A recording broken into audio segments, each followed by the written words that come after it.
Hello आसतु आज आम बनवा बटर चिकेन।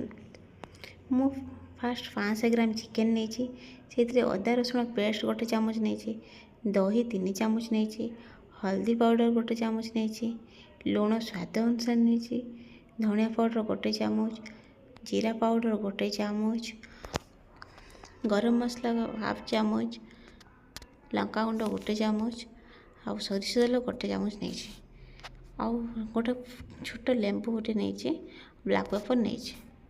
आपण गोलेबे कस्तूरी मेथी भी नहीं, आपण गोले 1 आवर फ्रिज रे रखिदेवे। फ्रिज रे रखी सारा आप काढ़े। मु सब मसला घरे तैयारी मसला नहीं, धनिया गुंड घरे घरे नहीं, घरुआ नहीं, होममेड मसला, लंका गुंड भी होममेड नहीं। आप चाहिए काश्मीर लंका गुंड ने कलर भल आसो।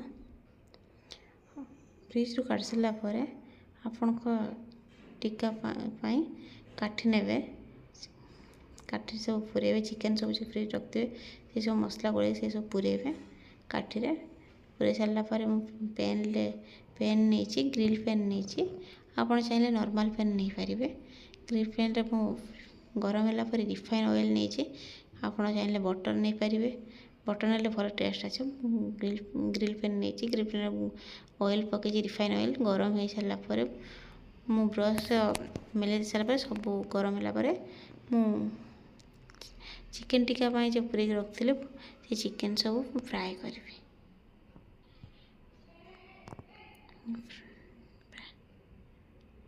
फ्राए हो सब ब्राउन कलर भी आसीगले सब एपट सेपट कर देखिए।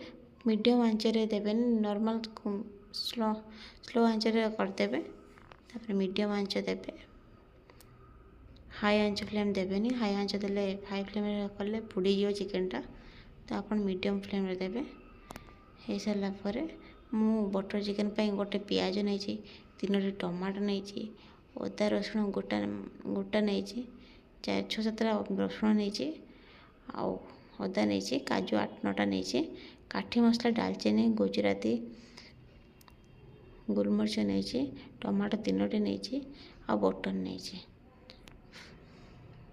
फास्ट आम ऑयल ने पैन बसैबा, आम रिफाइन ऑयल नवा से आम कुटा मसला डालचीनी गुजराती गोलमरीच पकेबा। तापर से जो पियाज कटा है गोटे पियाज कटा पियाज नहीं, टमाटो 3टा जो काटी से टमाटो नहीं, फ्राए है अदा रसुण नहीं, गोटा अदा रसुण नहीं, फ्राए करी टे 1 मिनट फ्राए हो सारापर मु काजू से 8-9टी काजू नहीं, से काजू नहीं आ लुण पकईदे फ्राए करी। पकई सारापर तक मसलाटा काटिदेवी।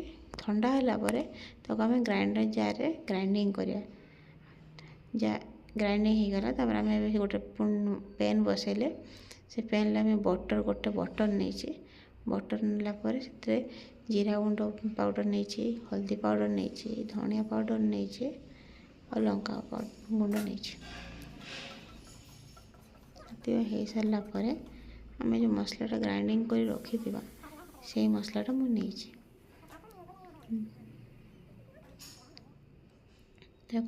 हो आसला कस्तूरी मेथी मुझे दलिकी नहीं, से आम गरम मसला पकेबा, चिकेन पाउडर पकेबा, चिकेन मसला भी पकेबा। हो गलानी और चिकेन टिक्का जो कर रखते से चिकेन टिक्का भी पकेबा। आप देखिए मसलाटा भलसे हो आसला थिकनेसटा आसीगला से आम बटर पकेबा, आउटे चीनी पकेबा,